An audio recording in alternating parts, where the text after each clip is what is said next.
Hey everybody, welcome back to Screenworks Entertainment. If you like our content, please hit a like or subscribe. If you're just stopping by, we really appreciate you watching. Today, we're going over something amazing, Claymore, Volume 12. This is one of my favorite volumes because has one of my favorite pictures of all time. Like, this thing is so awesome to me. I have this on my screensaver, my desktop. I have this on my phone. I have this on my work computer. I got this on everything. If I had the money, I would have someone paint me a huge picture that probably would cost 20 grand and put this thing on my wall because that's how much I love this picture. But unfortunately, I don't have the money for that. But it is so awesome, this picture. But we'll get to how awesome this picture is. But anyways, so this is volume 12 of Claymore, and we're gonna get into this. Jacob, are you ready for the next volume? It's been a while since we've gone over It this. has been a while. I'm not gonna lie. I miss my Claymore. I need to. Yeah. I need to know more. I need to know. Well, while I was reading this book, I was really getting kind of emotional. I was like, "Oh, that's Miria. Oh, that's Claire. That's my people. That's my people." Man, I was really getting into it while I was reading it. But anyways, let's get into Yeah, this. I'm ready. I'm So, excited. well, this opens up with someone that you're familiar with. So this opens up with Rafaela and Lucia, which you know Rafaela. Remember the one with the one eye, one eye missing. Yeah. So this opens up with the incident of what almost destroyed the organization a while back. So they're trying this new experiment. They're having Lucia awaken, and they're trying to have Rafaela control her soul, to bring her back. Kind of like, with the last volume with Alicia and Beth. They're trying the same thing, but with Lucia and Rafaela. Rafaela. But of course, it fails big time, and she destroys the whole town. She destroys everything. She kills everybody. She kills everyone in training. She kills pretty much everyone there. Almost she kills, which is pretty crazy. And she walks off, to the south. So after that incident, Rafaela she's kicked out of the organization. Right, her rank is stripped from her, and they kick her out, and she just kind of starts roaming around. But what she's doing is she's looking for her sister. Her plan is to kill. She wants to kill her, right? Because she's the one. She feels responsible for this whole thing. What happened with her and her sister, So she loves her sister, and she feels responsible for her awakening. So her eye, the reason her eye is that way, is because she felt so much guilt. She decided not to heal it, because she could have healed it very easily, but she's like, no, this is going to be a reminder of what I did and the pain I felt. So what'd she do to? It's been so long. What'd she do? What happened? So Rafaela, so you remember Alicia and Beth, Yeah. right? Kind of. Not You remember really. those two? You remember how one awakened and the other one didn't awaken? Okay. You remember that? Yeah. During that fight. Yeah. That crazy. Yeah, they're not fight. One awakened, one didn't, and then the one that did not awaken controlled her soul. This is the organization's like secret weapon, right? They're their secret weapon. Okay. Yes. Okay. But this is different. This is before that happened. This is Rafaela. She's the one missing the eye, and then this is her sister. This is the first time they've tried whatever. this. Luciela. That's Luciela. That's Rafael's sister. Raphael's sister. Okay, yes. Now I'm on the same page. We get. Since Rafaela, she's no longer in the organization. She's just kind of wandering around. Yeah. But she's looking for her sister. Is what she's looking for. Because she feels so much guilt over her sister awakening. Why couldn't they bring her back from awakening? I don't understand that. Like Rafaela, she didn't have the willpower to bring her back. She didn't have her willpower wasn't strong enough. Their connection wasn't close enough. That's why the organization needed twins. They couldn't do it with just sisters. Okay, and now they have a new set of twins, right? Well, in Claire's age, yes, they actually have a pair of twins. Yes, okay. But Rafaela and her sister, they're just sisters. They're not twins. Right. And Rafaela, she was in this town, and she heard this guy say, or it was heard some gossip about someone's daughters being taken from them by the organization, and it was his twin daughters that was forcefully taken from him. That's the news. So the organiz- Oh, hold on. Yes, that's Alicia and Beth. Yeah. That was taken from this family. They weren't given; they were taken. That's what this organization is about. Well, yeah, So because they don't. I mean, honestly, it's a whole like scam type deal. Like they don't really care what happens to the people. It's just they want the money. Like Yeah. Well, they don't care about the people. They don't even want the money. They don't care about the people. They don't care about the Claymores. They have their own agenda. Yeah, That's all. yeah, that's true. Power, Yeah. basically. Yeah. Basically. But anyways, so she hears that. So when Rafaela's walking in the woods, she sees a girl come out, and she says, "Hey, lady, what are you doing?" She looks over at her, and she's like, what are you doing here? Are you from the organization? And then another man comes out and grabs her. He's her handler. She's in training, this little girl. And then Rafaela's like, wait a second. We're in the woods. How did you get here? This place is filled with Yoma. You're just a little child. And she says, what is your name? She cuts back. She says, Teresa. So this is Teresa when she was in training as a child. wow. She actually met Rafaela. I didn't know which is pretty awesome. I didn't know Raphael was older than Teresa. Yeah, Rafaela. She was. What? I mean, I guess you wouldn't know because they don't go into it in the show. Yeah. But yeah. Wow, she's that's older than interesting. Teresa. So she's like one of the first. I wouldn't say one of the first Claymores, but one of the longer living Claymores, I guess. Yeah, she's one of the longer living ones. Yeah, most definitely. Yeah, because the organization pretty much said just, because her aura, she can suppress it to where you can't see her or sense her at all. Right. And that's pretty much why they let her live, because they knew that she would become useful later. Interesting. But what's interesting about this whole interaction with Teresa is her handler guy. He says that she's a problem child. She's always been a problem child, which is interesting because what is Teresa in the anime? Like, what is one reason why they got rid of her? She's stubborn and doesn't want to listen. Yeah, she doesn't want to listen. Yeah, and he actually says that same thing. She doesn't want to listen. So, which I thought was pretty cool. Yeah, I mean, I just thought it was pretty awesome how we got a little glimpse of Teresa as a child. I love Teresa. Like, she's my favorite. She is my favorite. Like, besides Claire, I love Teresa so much, and I wish that she didn't have to die. So it is nice to see her again.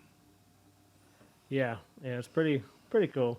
So shortly after that, Rafaela, she runs into Rubel again, right? And Rubel, do you remember Rubel? Yeah, Rubel is the guy who talks in to black. Claire in the beginning of the Yeah. show. That yeah. I know who Rubel is. Yeah. All right, good. I'm proud of you. So she runs into Rubel, or Rubel runs into her. I don't know how he finds her, but but he does, and he says, "Hey, Teresa is dead. We need you to join the organization," and so that's the reason why she joined the organization again as rank number 5, because when Priscilla awakened, she took out so many people, especially the stronger ones. And that's when they recruited Rafaela again. That's what I was going to ask. I was like, if Rafaela left the organization, why do we see her later on with Claire?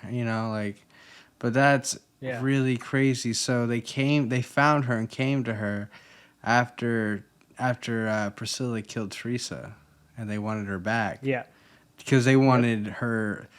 I see. That's the thing. Is like I'm just super curious of what are they up to? Like this whole dang time, I'm just like cannot figure it out. Yeah. That's what they're up to right there. Well, what? Trying to build an army to take out Priscilla? What? I don't understand. No, trying to keep their most powerful allies close to them. So after Rafaela joins back to the organization, we cut again over to where we see Easley again. Easley's fighting. This is after the last volume, remember him and Lucia was fighting whenever he got out of the north, went down to the south, and he runs Yeah. into Uh, Lucia. Easily is the king of the North, right? North. Okay. Yeah, yeah. Okay. So He's the one that led his Lion King into death, basically. into death. Yeah, he's the one who let all the awakened beings all die just because he wanted to go south. He didn't care about anyone else. He was just trying to get south. Wow. So so this is after the battle with him and Lucia. So he beats her, right? But she almost wins. They're both injured badly, but she's injured a lot worse. So she's trying to run away, and then when she gets away, she used too much power, and she's reverted back to her human Yeah. form, right? So now she's weak. She could die. Now, if she's in her human form, she can die. So she gets a little bit worried. She's afraid that easily is going to come kill her now. But someone else shows up. Keeps Yeah, going it's down, you'll see, Raphael. yeah, Raphael. Raphael. What does that mean? So, so Raphael shows up, and she's like, "Oh, sister, I have been wanting to see you for so long, sister, and I miss you so much." She drops her sword. She goes over, and they just start hugging, because they haven't seen each other for I don't know how many years, 50, 100 years. I don't know, a long time. Wow. A long time, maybe longer. They haven't seen each other for a long time, and then, they start crying, but then Lucia, she starts saying, you can awaken. You can awaken with me. We can take over all the territories. Just me and you. We could be the most powerful ones. And then that's when Raphael, I'm pretty sure she kills her, right? Because if it looks like she's like, "Ow, you're hurting me. Ow, you're hurting me," and you see her squeeze her, and just it looks like she almost like snaps her, right? And then her hands just fall into the water. We don't see her die, but I'm pretty sure she's dead at that moment. So pretty sure she got what she wanted, was to kill her sister finally. Man, that's kind of that sucks. Yeah, it's pretty sad. That's brutal. Yeah, I mean, to be able to do it's that, pretty sad. especially when she was in her human form. Like, how are you gonna do that to her, man? You like, well, that's really the only way she could kill her. well, yeah, but you didn't even do the work. It's not right, Yeah.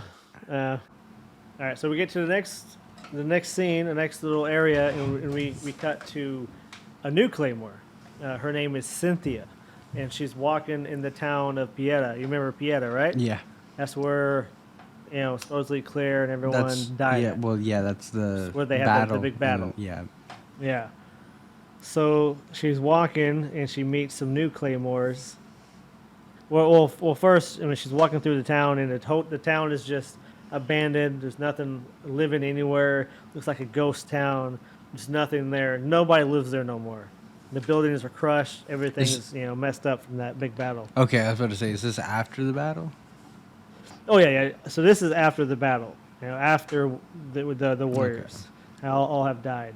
So she meets with her new comrades, and they notice something about her.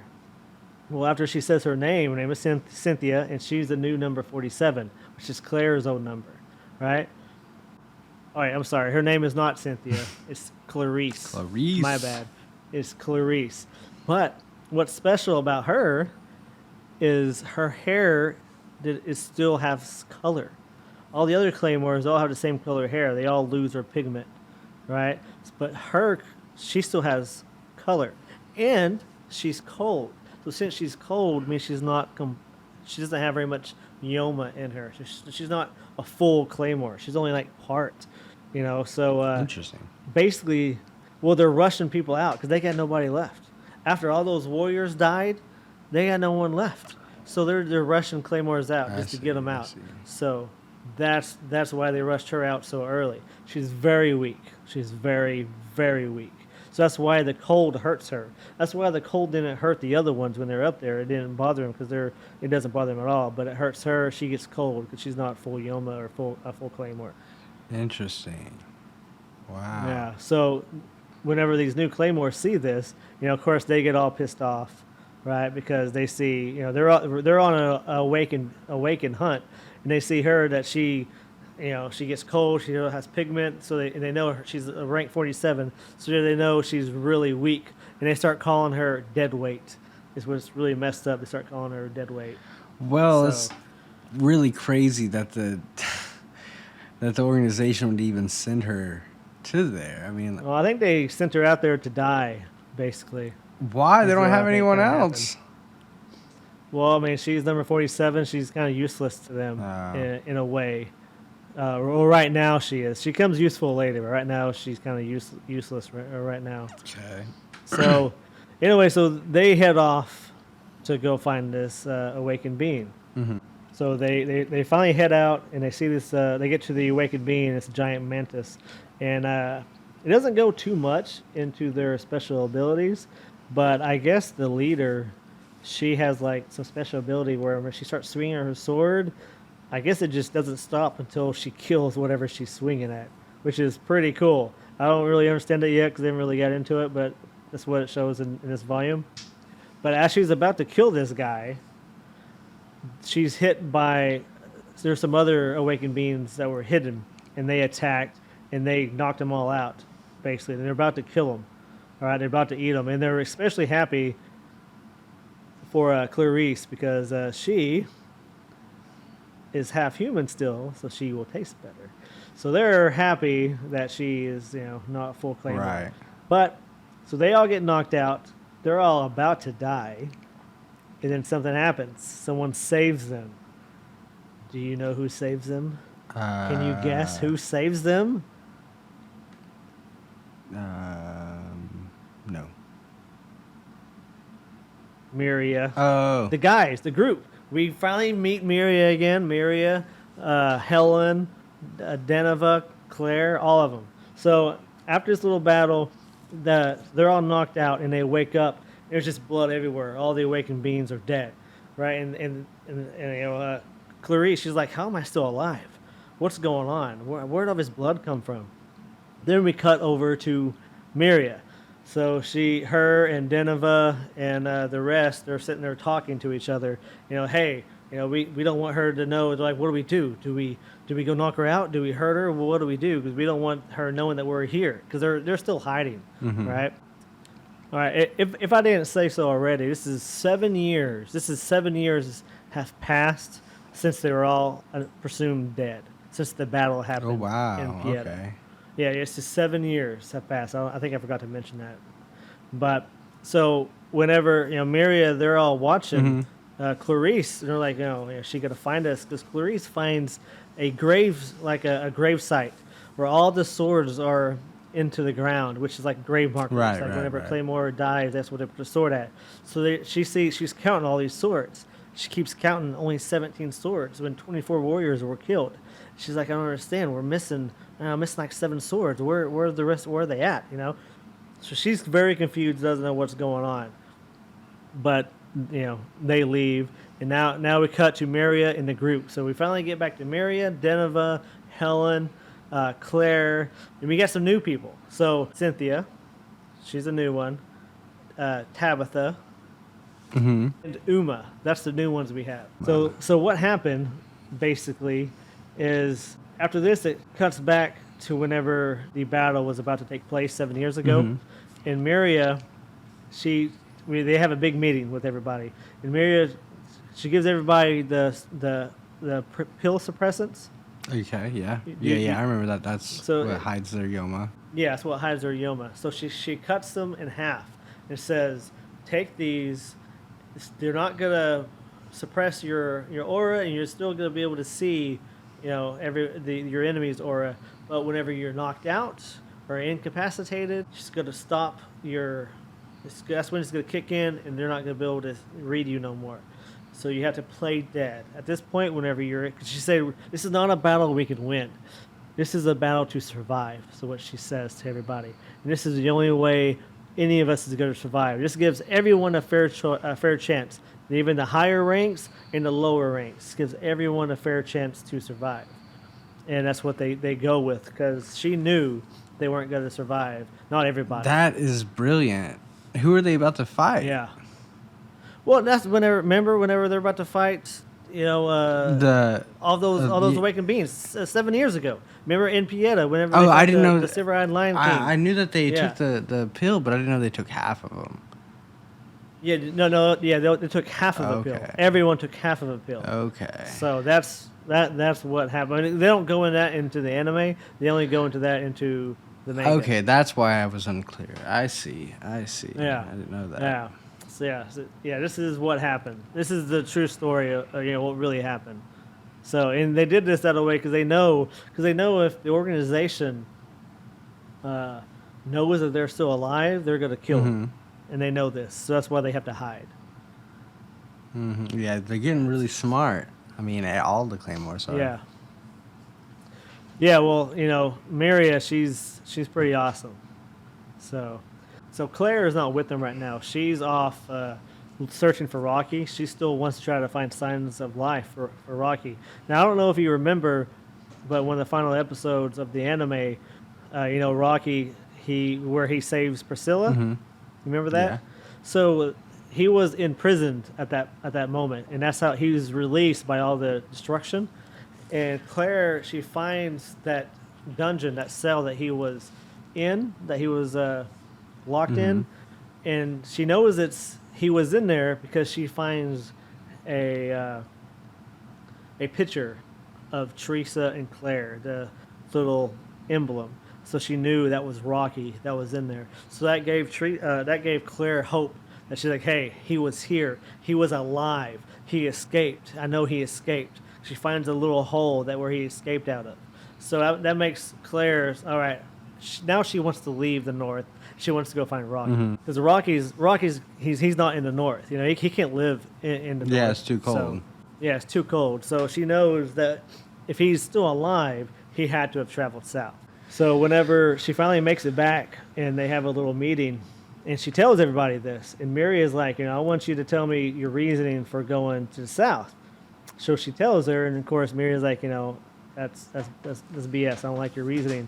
She's like, meet me outside, and they start sparring. They start having a little fight, Miria and Claire. So since they've been gone for 7 years, all they've been doing is training. That's all they've been doing. Training for 7 years. But they've been training with their auras completely suppressed.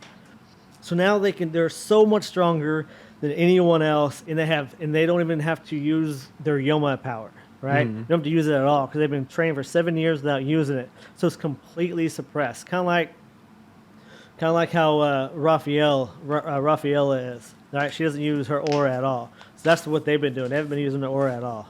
So whenever they start sparring, dude, it gets pretty awesome.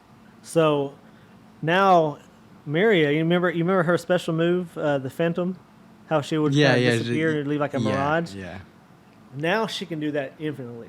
She can do as much as she wants, no repercussions at all, and without even using her Yoma energy. That is impressive. That's how badass she's become. Very impressive. She is very impressive.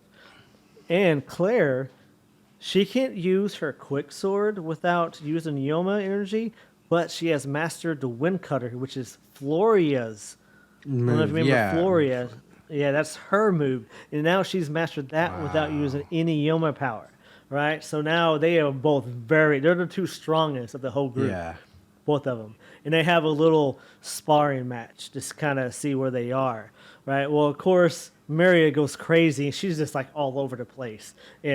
But Claire does good, right? She whips out that. She does good, but of course she still loses to Miria because Miria is like, she's amazing. She is by far my favorite. I love Miria so much. Miria so is much. Awesome. She is my waifu. If I could have a waifu, she would be my waifu. Would be Miria. But that moment is when they make a decision to go south. Nice. That's when they make the decision. But why are they going south? Yeah. I mean, other than Claire, I know Claire's reason, but why are they going south? Their reason is to take down the organization. Okay. They want to get revenge for their fallen comrades that died. Good. Finally, we're finally here. Yeah. The Rock has come back. Yeah. but yeah, so we are finally here. That's what their whole deal is now. So then they finally leave the north, right? So when they leave the north, we cut back to Clarice. She's in front of the whole organization, or like the council people again, telling them the story that she thought she was gonna die. She woke up and everything was dead, and they're like, "Huh, interesting." And then of course Rubel steps in and says, "Hey, ain't no way they're still alive." So Rubel tries to play it off as like they're not alive, which I think he kind of suspects because he knows Miria is too clever to just die like a dog. So he kind of knows. Right. So then, who do we see again? Rifle of the West. So before we get to the next scene, my favorite picture is up. All right, my favorite picture in the world shows up in the manga. I'm going to display it for everyone to see right here for like 10 minutes because it's so amazing. This is when my favorite picture comes up. So after we see my awesome picture, that's when they go, to the south. And then Cynthia, she can kind of sense Yoma. She's an expert now on sensing Yoma. She's like kind of like Galatea now. So she's scanning the whole valley and she sees a bunch of Claymores. It's very highly ranked Claymores. And then all of a sudden she sees, oh my God, someone else is approaching, and it's Rifle of the West. She's approaching. And then these Claymores actually start fighting her, right? So these Claymores are actually really good. So we meet some new Claymores. We meet Ray. She has spiky hair. She's ranked number 5. Wow. We meet Audrey. She's ranked number 3. So Jesus. what Ray can do, what she does. There's some strong Claymores. Yeah, they're pretty strong. But what Ray's special move is she puts her sword into the ground, which causes like friction, and then she swings it, which causes it to be stronger, right? And what Audrey does, whenever you swing at her, her sword somehow like splits in two and causes you to if you throw a baseball at her, it will go back and hit you. Basically is what she does. She puts your momentum back at you. So whenever Rifle shows up, she thinks they're going to be 2 easy kills, but Ray actually hurts her, actually cuts a piece of her little tentacle. Doesn't really hurt her, but it actually cuts her. She's like, wow, you're actually really strong. And then when she goes to fight Audrey takes her tentacles, her like razor sharp tentacles, and sends them back at her. And one of them and 2 of them jab into her shoulder. Other one stops right before it hits her in the head. Wow. And she's like, oh, you guys are actually pretty good. I'm impressed. Then they jump up in the air. And she's like, well, you can't do nothing now. You're in the air. And they're like, oh, you're mistaken. Audrey puts her sword up, and then Ray uses that as like the ground, and then is about to hit her in the face. Yeah. And then at that time, Claire's like, we have to go help them. And then Denova's like, who are we helping? Are we helping a Rifle, or are we helping the Claymores? And she says, whoever needs the help is who we're going to help. Then that's it. That's the end of the volume. That's really good. Like that fight was like, I'm looking at the pictures and it looks like it's very interesting. Yeah, it looks awesome. The way Rifle looks, the way the fight is, man, it is. Yeah. It is a really awesome fight. Like I really thought it was pretty awesome. Then it just ends right when Ray is about to hit her in the face. So you don't really know if she's gonna hit her. Is she not? Who is Claire coming there to save? Is it gonna be Rifle? Is it gonna be the 2 Claymores? I'm pretty sure it's not gonna be Rifle. Right. She's an abyssal one. I'm pretty sure she's not worried about these 2 Claymores. It's still really cool. Like, wow. Pretty awesome. Yeah, this is a great volume. This is probably one of my favorite volumes thus far. I loved it. We get to see the gang back. So it's pretty awesome. Yeah, this is really cool. Yeah, you can even see the picture where it like strikes her, Yeah. Yeah, that's really cool. Yeah, it's such a cool scene. I missed it. I missed the Claymore fights. Actually, there's one thing I forgot to mention. Clarice's new role is to babysit or become like a nanny to this little girl. Her name is Matea. I think that's how you pronounce it. She's a little girl. Her hair is the most amazing thing I've ever seen. She's got this long hair. It's longer than her body. Really? Right? But she's ranked number 4. She's just a little girl. But she's so young. she's not all there in the head. She thinks she's just a little girl. So when Clarice comes over there, she's like, "Hey, I'm your assistant. I'm here to help you. You know, gives you whatever you want." The girl jumps on her and starts sucking on her breast, you know, because she wants milk. What? So, yeah, 'cause she's that young. I mean, she's not. She's too old for that. But she wants milk. She's hungry, so that's how she's eating. And she sees Clarice as her mother. So that's Clarice's new role. That's So, insane. which Matea, however you say her name, she's a really awesome character. I really like, and I really like Clarice too. They both become pretty good characters in the show. Yeah, so. I'm interested to see what's next. That's weird. That's really weird. Yeah, it's weird. But guys, I'm sorry that it took us so long to get this volume out. So hopefully we'll be pumping one of these out once a month. Yeah, it was a lot of fun. I really enjoyed it. I'm excited to get back to the next volume. We'll probably do it, as soon as we can. We appreciate you guys for stopping in and checking it out. All right, guys, I really appreciate you watching. If you're a Claymore fan like me, put some comments in the comments section. If you're a Claymore fan, Who's your favorite? Who's your favorite Claymore? That's what I'm curious about. Like, yeah, put in your comments who's your favorite Claymore. Mine is Miria. That's my favorite. Mine is Teresa. Comments. Which one is yours? Mine is Teresa. Teresa the what? Teresa the what? I don't remember. Putting you on the spot here. The faint smile, son. Jesus Christ. I'm tired, man. How are you gonna do that when I'm tired? I'm hungry. All right, guys. We appreciate you watching. Have a great night. Peace.